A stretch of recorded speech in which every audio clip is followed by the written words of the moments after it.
নারায়ণগঞ্জের সিদ্ধিরগঞ্জ উপজেলায় বৈষম্য বিরোধী ছাত্র আন্দোলনের সময় গুলিতে মাছ ব্যবসায়ী মিলন হত্যার ঘটনায় সাবেক প্রধানমন্ত্রী শেখ হাসিনা, আওয়ামী লীগের সাধারণ সম্পাদক ওবায়দুল কাদের, সাবেক স্বরাষ্ট্রমন্ত্রী আসাদুজ্জামান খান কামাল, সাবেক সংসদ সদস্য AKM শামীম ওসমান সহ ৬২ জনের বিরুদ্ধে মামলা দায়ের করা হয়েছে।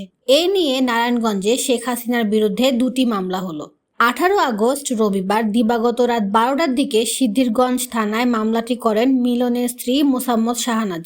এই মামলায় অন্য আসামিদের মধ্যে রয়েছেন শামীম ওসমানের ছেলে অয়ন ওসমান, ভাতিজা আজমেরী ওসমান, শ্যালক বিসিবি পরিচালক তানভীর আহমেদ টিটু, নারায়ণগঞ্জ মহানগর আওয়ামী লীগের সাধারণ সম্পাদক খোকন সাহা।